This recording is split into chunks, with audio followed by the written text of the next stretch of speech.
cannot recall the name of it, but it was like masterfully done. And I was like, yeah, this podcast shit, this is where it's at. And then fast forward after that podcast came out, I never really saw anything that grabbed me in the same way because it seemed like everything just became baby Joe Buttons and baby academics and baby. And I was like, what the fuck? Like, what happened? I see we got who is this? Creator? Let me see the name. Creator Connect. Creator Connect. Yeah. Appreciate you jumping up here, bro. Tell us where you calling from, and tell us what you want to add. Hi, yeah, I started an app for creators where you can connect with creators to do custom projects, and I've been following the story with Isaac and Fanbase. So I'm very impressed. I think what he's building is absolutely awesome, giving us this platform to do this stuff. Throughout this journey, I've been looking to kind of figure out, like, when it comes to us, like, we got to make sure we're making money. So I'm just trying to figure out where is how was all this supposed to be profitable? Like this business model, like I was looking into investing. I just really couldn't find out the details on that. Like, to make this sustainable is how is this supposed to drive revenue? That's on Tuesday, brother. They have a room. Tuesday. Yeah, they have an investor room just like this one. Well, not just like this one, but it's in this format. Okay. They do it every Tuesday. And in fact, tomorrow they're launching a podcast tomorrow. You can just follow Isaac's profile up top, and tomorrow you'll be able to get the answer to your question. They answer questions during the show as well, so you can go in there tomorrow and ask us. Okay, all right, cool. So I'll ask them. You know what time that's gonna be at tomorrow?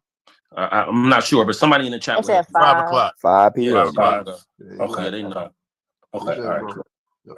Yeah, but speaking of podcasts, I think you have to just be super intentional about finding what you want. Like, and it's all content, and I think sometimes we get lazy. It's only this type of content. That's the only type of content that That's what they're putting in front of me. Yeah, and you just got to find what you need, what you want. I had a friend who started a podcast about Black history facts, got picked up by Black Effect, and the first quarter check was $45K. So podcasting can be very lucrative. On Instagram, that same guy that always. I don't know. I don't know whatever, but his shit is fire. If you're talking about the same guy, I was like, oh yeah, I'll pay to watch his stuff. I wonder if it's that same guy you're talking about. Yeah, I wonder, but like same thing. So it's like, also, starting a podcast, like you have to be intentional about marketing your podcast too. So I think it goes both ways. But I think podcasting isn't going to go anywhere, and it's very lucrative. And I'm sure, like I heard you say, a podcast about growing. I'm sure there is one out there. Like we keep saying, we need podcasts about this, that, and the third. I'm more than positive they're already out there. Nick, what's your beef with podcasts? Yeah. like the cousin. No, I mean, here's the thing. I don't have a beef with podcasts. Like I literally want to start a podcast called "Don't You Dare Start a Fucking Podcast." Nick is a slickster. I want to talk people out of it. Room to beta test us on him starting this podcast. No. But that's a good name that'll make people want to listen. that name is fire. I'm like, yo, I want to talk to people. Okay, again, I'm a scared straight type of person, right? And this is not to discourage people. My thing is, I be wanting people to understand what they're getting into. When people come up to me and I'm talking on panels or I'm going around, everybody's like, I want to be in the music business. I'm like, do you? Because I don't think you actually know what this shit come with. The time, the sacrifice, the energy, the people, the egos, all the shit that I've dealt with over the years, the money, the up and down, it's a lot that come with it. And I think the same thing I used to see people do with rap music and hip hop and the music business in general, I see it with podcasts. Everybody's like, I'm gonna start a podcast and I'm gonna make $1 million tomorrow. And I'm like, you think that's how that's gonna work? Like, I don't think y'all. It depends though. I mean, it can't. Don't get me wrong. I know that it can happen. I know that the opportunities are there. So it's not a don't do it because ain't no money in it. This ain't to scare you away from making money. It's to say, understand what you're getting into, and also to encourage people to look for the spaces. Like as soon as was it Hollywood that mentioned the plant podcast? Like I saw people in the chat like, oh shit, I need to find a plant podcast. Like it's stuff like that that people be like, oh man, I didn't know that was there because y'all seeing what I see. We're all seeing 50-50 conversation. And I don't want to hear another podcast ask me, should a girl split 50-50 with me on a podcast? I'm cool on that. I've heard it. I'm straight on that. I don't want nobody to sell me no course.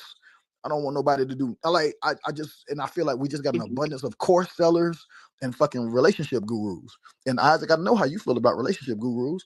So I'm like, I just want to see the space expand. But again, it might already be expanded. It just might be that we, as a consumers of podcasts, are not privy to or are not searching for, what's out there. So I'll take blame for that as a consumer of it. The podcast space is vast. You know that? If you didn't know, it's extremely vast. But here's how I look at podcasting, and I think this is how I look at it. For every artist that's out there, for every singer that's ever existed, right? They're all singing the same notes and the same letters. They're just singing it differently, right? So literally for every singer, rapper, jazz musician, whatever, guitarist, they're all using the same instruments, but how you express yourself with that instrument may connect differently with people, and that might not be for you. So heavy metal, thrash metal, what a thrash guitarist does with a guitar might not be something that you're into, but there's an audience for it out there. So the relationship podcast space is out there. The course, financial literacy podcasts are out there. And so it's just how you tell it in your voice. I think at the time, Stephen A. Smith and Skip Bayless and Shannon Sharp all talk about the same thing. They just talk about it in their way. And so if your instrument, your personality, your tonality, your voice resonates with people in a way that want to hear the information from you than the other person, that's the difference maker. So that's why nobody should ever be discouraged from creating a podcast, because you might have a comedic sense of timing like Funny Marco, as opposed to someone that might have a podcast like Joe Budden. And they can talk about the exact same things in different spaces. But that's why I love the space, because it's freedom of expression. And then the consumer decides if they like it. To the person that does the podcast, to the person that creates the podcast, you just have to know the commitment and the consistency you have to bring to it if you want to turn it into something that you're monetizing. If you're doing it just for fun, then just do it. That's all. I'm with you on that, and I think Yeah. my only pushback to it, and this ain't even pushback. My only commentary around it is that I see, I see like what we see in any other industry. Like I said, I hate to like limit it to music but that's just what I see because I'm focused on the music side of things, right? But a lot of people they're not coming with their own voice. They're just copying the thing that they saw that was popular. Like I don't know how many of you guys actually watch reaction videos. In particular to like new music, but like a lot of the reaction videos are literally just knockoffs of each other. No,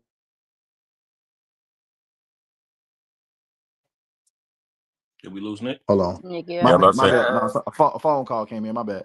But nobody's doing anything radical or unique. I won't say nobody, but you have your Casanats, you have your Playboy Maxes, you have a few of the creators that have gotten popular, and I guess ultimately the consumer or the market will decide if you're good or not, right? But if you watch a lot of these YouTube videos, they're just kids that have been like, oh, people watch reaction videos, I'm gonna make a reaction video. They're not doing it, they're not adding anything special or impressive to the Leave those atmosphere. damn kids alone. They just doing shit. Oh no, here you go. Here you Oh, go. Getting on the kids. All hands getting on the kids again. Yeah. I know it's me. It's always me.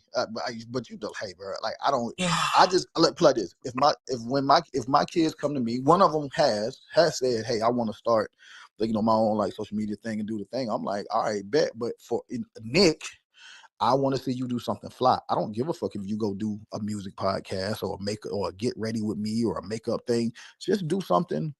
Put a twist on it. Remix it a little bit. Don't just knock off the other popular girls thing. Slap your name on it. And I think that's what I see a lot of. I mean, that's facts. Big facts. Go ahead. I got a so like just going back to what we were saying with the podcast. So for myself, I'm planning on relaunching or revamping my podcast with What's Up Rody. And I kind of just wanted to get this in there before the conversation went too far. But I wanted to know if y'all had any advice for marketing a revamp or a relaunch. Like I started it during the pandemic, but now I'm ready to continue, but with almost a different type of format. Oh, so I'm glad you did that, Noel, because I went on my little rant and we didn't even get an audience a little bit of the marketing side. And Third kind of pushed us towards it. So the way I see it now is you have to understand the marketing of the podcast to make them work, because that's first, Nick, you started out about the podcast generally. I'm glad we did that. Now, I guess the last part of the room could be about how do you make the damn things work? And Hollywood kind of hinted at that. Like, why would we care and take our life to listen to it? And these guys are maniacal when it comes to marketing their podcast. So some of the things that I know that they do on YouTube, Noel, is they'll take an hour-long podcast and they'll turn a bunch of those elements into clips, but very specific clips. Another thing I noticed as well, it's a big genre on YouTube, they're placing text on top of the actual still image for the actual video. So say for instance, Noel, you may say, I think that every podcast, this will be Nick probably, I think that every podcast is stupid. And then when you'll clip that and you'll put the text on top of your actual still image for that clip, every podcast is stupid. Then the other thing that they're doing, they're paying clippers to actually clip their scenes. So you just think about it like a clip farm. You take 100 or 200 people and be like, hey, yo, clip my podcast, and go ahead and give it wide distribution. So making a podcast and distributing a podcast are two different things. Maybe we have to do part 2, because I have like a lot of things to say on the marketing of the podcast. But just keep that in mind, Noel. You may have amazing content, but how you get your content to spread wide. And this is specifically a YouTube strategy. There's a strategy for TikTok. There's a strategy for Instagram, so forth. But I said YouTube because YouTube has the long format element. Just think about when you're even making the podcast that you may want to drop a few bombs inside of the actual podcast. You may say something in the podcast where 90% of it is freestyle, but 10% of it is things that you plan to actually say to push the algorithm forward. I'm going on mute. Thanks, Darren. Let me jump in and say this. So you also want to distribute your podcast as wide as you can.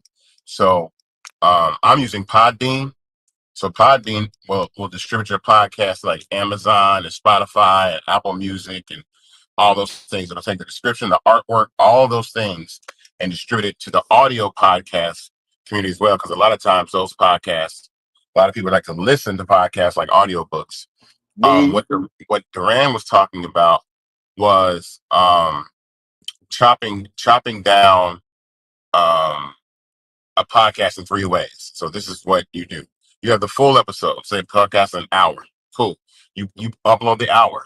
Then there's certain sections that you talk about during your podcast. You chop those down. Those might be 3 or 4 or 5-minute segments, and you chop those down. And then of the chopped down segments, you have the gems that you take that are going to draw people to the segments. Then the segments are going to draw people to the larger podcast. So that's how you do it. You do it from like the little 9x16 clips that you see on social media. You take those, and those are the ones that draw people to the segments, because that's how you get more monetization from YouTube per se. So people are realizing, look, I got one YouTube video I put up there for 2 hours, but if I take a 2-hour video and chop it up into 6 other videos, all those videos can get millions of views as well. And then you take those videos and then make them shorts on YouTube, and then those videos can get monetized as well. So you're just increasing the amount of monetization ability that you have for chopping up your content like that. So that's why it's done. And then the clippers come in. It's a comment in the chat. Let me say what I meant, Shaid, was not paying people to clip it, because let me be clear, because I don't want Noel going spending her money. That's not, I don't mean pay people to clip it as if you can't clip it yourself. It's like I go to Isaac and ask Isaac, can he clip it? And Nick, because Nick and Isaac have their own audience that's wide. So it's not just the clip.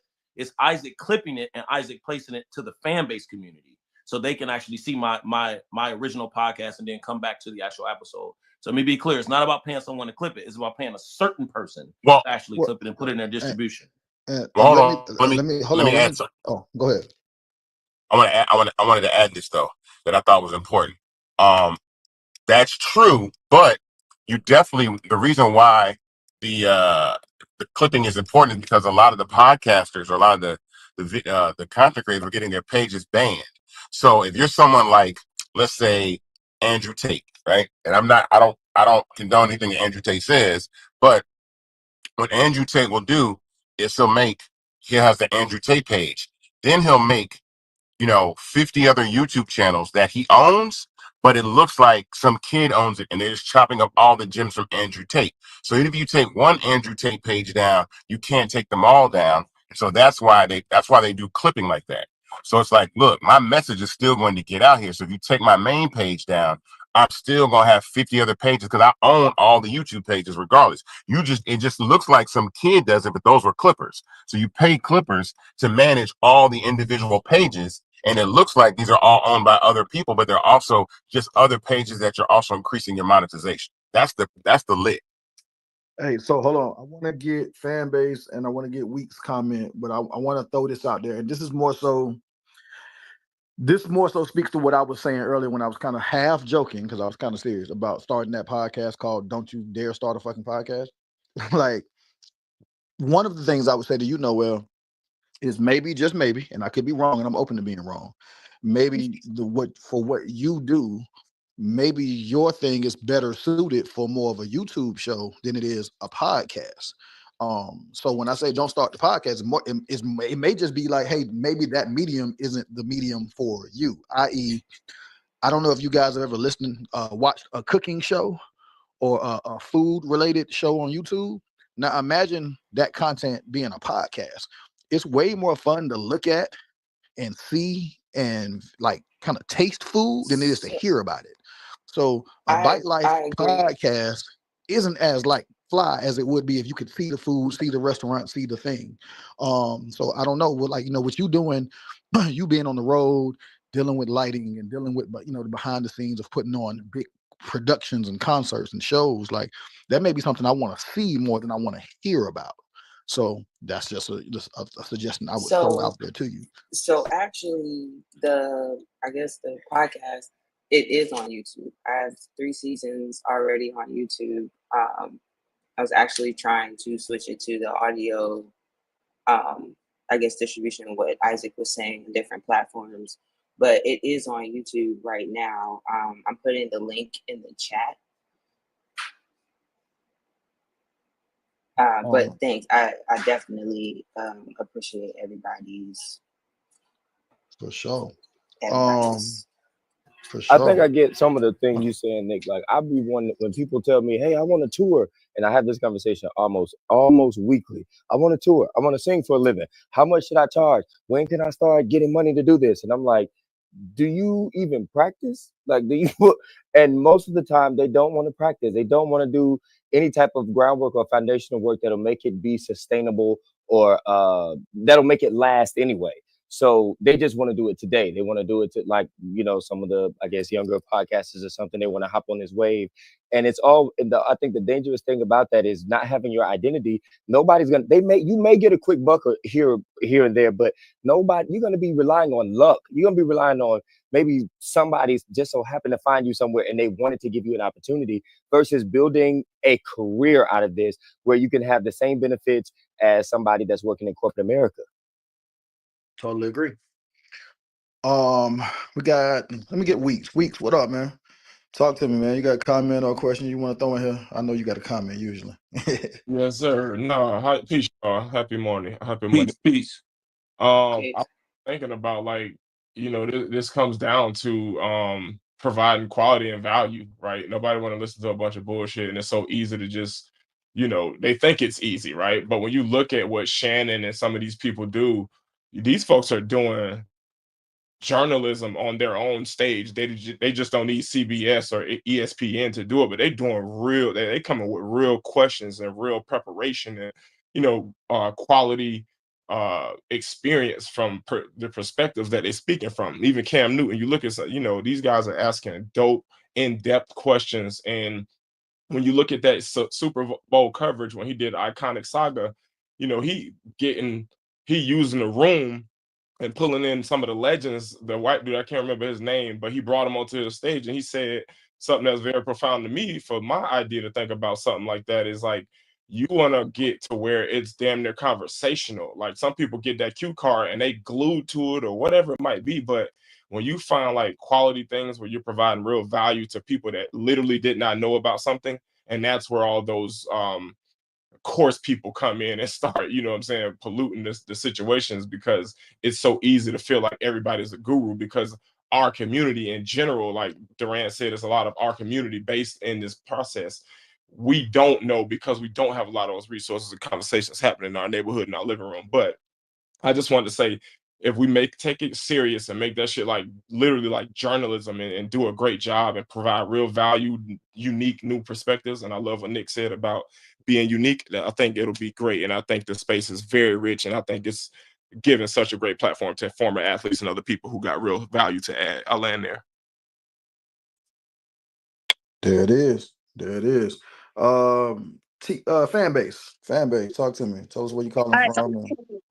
All right, blessings to everybody. The man in the house. Shout out to Nick. Shout out to everyone in the room. I am here based on the West Coast. So it's 7 a.m. We're going on 8. My kids are right here with me, so I had to write everything down. So I host first of all, I'm a podcast enthusiast. I love podcasts for both personal and professional reasons. I like the education and entertainment. But I agree with you, Nick. It's a bit oversaturated and you need to show up and be authentic and add value. With that, I host a weekly podcast meetup group. And we just had this conversation 2 weeks ago when the news came out about the host of the Rich and Unemployed podcast. He is indicted for a $10 million unemployment scam. And so he was teaching this on his podcast. So then we asked in the group, how do you show up and be authentic? How do you show up and add value? Now, I love shout out to Tiffany, the woman of the house. Shout out to her podcast because I love what she's doing with her platform. So it seems like she's talking about customer service because she's using her podcast to tell people about her business. Shout out to the link in her bio. So for that reason, I think that's how you show up. If you have a product, brand, or service, you should be using a podcast. I like what Duran said. It's just another way to do content, another way for you to funnel people to what you have going on in other parts of the business. So to that fact, yes, you should have a podcast. I even recall a few times telling some people in this room, if you're here on Fanbase, you should be repurposing your content and you should be sharing what you're doing here in the social audio spaces and create a podcast around it. Just another way for you to monetize. I heard someone say, podcasting is like the Wild Wild West. So you don't really know how to monetize. Of course, you can do the affiliate stuff, the ambassador stuff, work with brands, but you should definitely be giving a call to action to something you have going on, whether that, again, is a product, brand, or service. And then, fun fact, true crime is like the number one category in podcasting. So I do think that there's value there. And then going back to what Hollywood said, he was talking about artists who want to go on tour. They talk about going on tour, but there's a lot more steps that they need to take. Tours are also popular for podcasts right now. If you guys have heard of like the Horrible Decisions and anybody that's working with Black Effect, Charlemagne the God under his media and podcast company, a lot of them are doing tours, and that's another way to monetize. They're extremely successful with those live tours. So there is a lot of value. Show up and be authentic and funnel people to your business. That's your call to action anytime you're showing up to do a podcast. And that's my contribution, Bless. Hey, you smoked that. Thank you. Like, let me throw you some more loves like that. That was great. Thank you.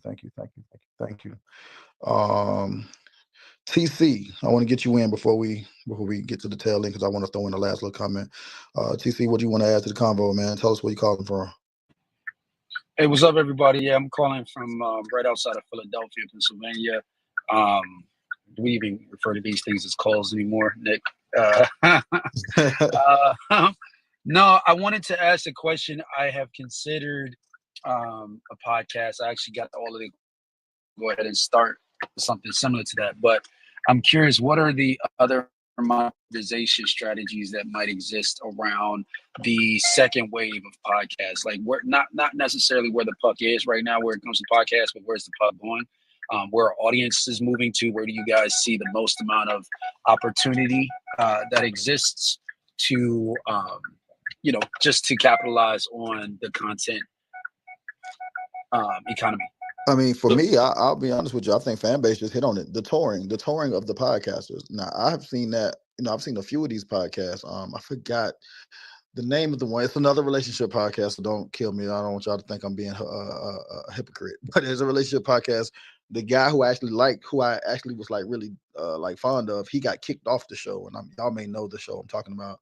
Light skinned dude, had the glasses and the big beard. Oh yeah, Detroit Yeah, he's show, from right? Detroit, but I Oh, all forgot of the them name from of. Detroit. The whole crew was from Detroit. I didn't know that. It's Randy. called Late Night Conversations. Yeah, That was Randy Trip. and all Yep, of that's them. the one. That was Trip that got kicked off. Yeah, it's Trip. Yep. But yeah, I've seen them tour. I've seen, of course, the guys from like Earn Your Leisure move around a little bit. I think that the podcasters, the Twitchers, or whatever, whoever you want to kind of bunch into this group, those guys are the new celebrities, the new cool kids, the popular kids. They are essentially like the new rappers. They're more popular and have more of a following and a bigger fan base than a lot of these rappers. So I think that to me is the road, is to start taking your brand offline and saying, all right, cool, I'm showing up to this to do a live show, to promote, but also kind of cross branding. I think and Solo, let me look down here. Solo, I don't know if you're still in the room. Solo is my guy. He's the MD, and I'm sure he might be the PD. I don't even want to short my man. But I know Solo has been with Streets 94.5 here in Atlanta for a long time. So I saw the Streets 94 logo in the audience at one point. But I know Solo gets in this call a lot. And I want to ask the room, like, would y'all care to hear a podcast on the radio? And just in between, Yes, you'd have your music breaks. You know what I'm saying? It would essentially absolutely. be Joe Traditional Budden, terrestrial radio. and then 5-10 minutes of music, and then back to the podcast. And then like, would y'all rather hear that than just the typical Tom Joyner morning show, Frank Ski type vibe? Or What would be the difference between the two? I was just about to bring those up. I mean, Well, the difference is that music is so much more accessible through streaming, that the actual conversation, which is really weird about radio to me, is like why they still use that format. They still do, like, the only show that probably doesn't really do that is Breakfast Club, where they'll have an interview, they'll chop it up. They're not gonna do the hour-long interview like they do on YouTube, but you might get 10 or 15 minutes of an interview, and that's what people really want to hear, because we all got music now. Everybody got music. Like, it's not all you gotta do is put on a playlist. Like, it's not, the playlisting is radio now, so it's automated. It's algorithmic. So I hate, like, when they have somebody come on a show, like they have somebody guess, like, yeah, and you talk for like 4 minutes, like, okay, and I'm like, bro, what do y'all? Don't nobody want to hear like that? There's no time to really make a connection with an audience, and so I don't understand why radio still does that. It doesn't make sense to me. I would much rather hear somebody talking for 10 or 15 minutes about something, whatever it is, whatever guest they decide to have on. They can bet the guest, but I'd much rather hear that, because you're going to get a lot more, the opportunity for those sound bites. It's kind of like what Ray J did. It's kind of like when they let Ray J call into the Breakfast Club. That's what blew them up. It wasn't the 5 minute. They let Ray J rant about indoor, outdoor pool, Rolls Royce, when he was Fabulous snapping on Fab, Fabulous need to apologize. That's really what blew the Breakfast Club up. Like, they was on the way out and rage. And so that right there, that moment was really like, okay, that's what the context of what made those shows very, very popular were crash outs. Even God bless Wanda Smith, but that whole exchange between her and Cat Williams, like, that is what people like. It's just entertaining. We can all listen to the song. Y'all listen to music all day long, though. We can hear that, but they need to change the format of radio, because I think more people are listening less to radio because they can stream it, because it's like, I don't have to listen to radio to hear 12 minutes of commercials. And I'm glad you said that. And that was mainly my point about, like, when TC asked, like, kind of what the future of that looks like. I believe that the avenue and the reformatting of traditional radio is, if you start putting these podcasts on radio, or just having them be radio exclusive. If you could only hear Joe Budden on 107.9, Hot 97, Power 103, whatever it is that you listen to, I think that might bring some new ears to the station, or some old ears back to the station. If you could only hear your favorite relationship podcast, or if there was enough money in it where Radio One was like, look, we're gonna exclusively buy late night conversations, and this is gonna come on at 11 o'clock at night, I think you get people to tune into the radio, because they're like, oh shit, I want to hear this group of people that I've grown to like. They are now on the radio in syndicated markets or whatever the case may be. I know you lose the reach of YouTube and Spotify. I get it. So don't get me wrong. I understand what that is. But for enough money, you better believe somebody's going to be like, man, fuck that. I ain't got to be on. I mean, it's nice to be on Spotify. It's nice to be on Apple Music or whatever the case may be. But if you give me enough of a bag, I'll definitely cut my show down to an hour and chop it up into sound bites so we can do this thing with music in between every evening from 10 to 12. I think that's the play. So and exclusivity works. Having a home always works for the person that's creating something like that. So I have a quick answer to what brother TC said. A question he asked. So one, I hate to be the bearer of bad news, but the radio is out of here eventually. I worked at the radio station for a long time. Kathy Hughes was my boss, and WJLB in Detroit 105.9. I was a radio jock and a DJ for the station. It's out of here. We can argue about it another day, but terrestrial radio is out of here. But as far as what TC was saying, I think another creative part, Nick, what you just mentioned actually, is in casting, reproduction is going to change. Some of these guys are charging like $20,000 for product placement, and with these brands.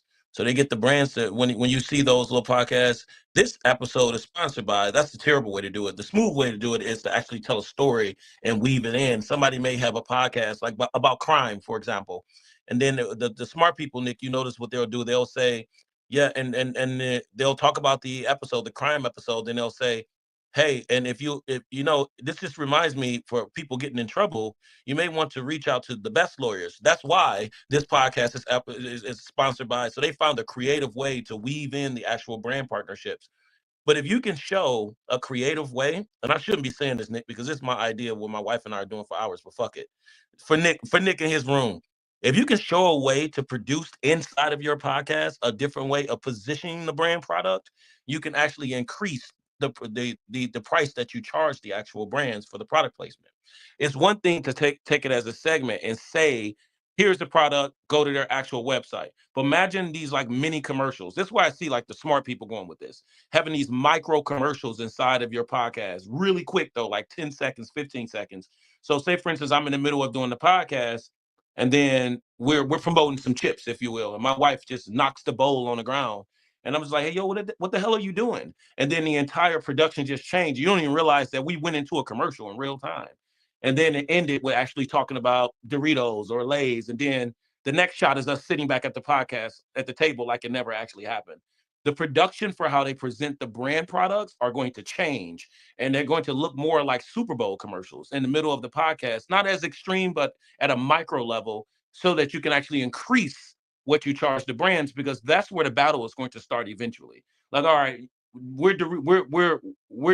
We're giving this person, we're giving Joe Budden $30K. We're giving Joe Rogan $70K. We got to narrow this down. We don't want to spread our wings across everyone. Who has the best production or best placement for us so that we can get our ROI and it can actually be better? I 1000% anticipate a world like that actually coming, and that's going to be the monetization. In addition to the tours, that's different. One thing funny I want to say, Nick, is a lot of people probably don't do the YouTube podcast because they got a funny looking face. Notwithstanding like me calling me out. Hey, that matters as well. Like people watch. Somebody said that in the comments. People watch a lot of people because they're attracted to them as well. So remember that when you're doing your podcast, you are the production as well, as much as the content that you're talking about. I'm going on mute. Yeah, it is. So look, it's 11:05. We're gonna wrap this thing up. I appreciate everybody who jumped in this room. We do this call every single Monday, 10 a.m. Eastern Standard Time to 11 a.m. Eastern Standard Time, right here on Fanbase. Tell a friend to tell a friend, guys. I appreciate everybody who continues to support this room. Jump in the audience, jump in the chat, promote the room, tell other people about the room. The room has grown. In ways that I couldn't even have imagined. So, more and more opportunities continue to pour in for, myself, fan base, the room, the people that are involved in this room. So it's always cool to congregate with you guys on a weekly basis. We'll be back here, same time, same channel next Monday. And yeah, so, I hope you guys have a blessed day, a productive day. Peace and love and respect. And I'll catch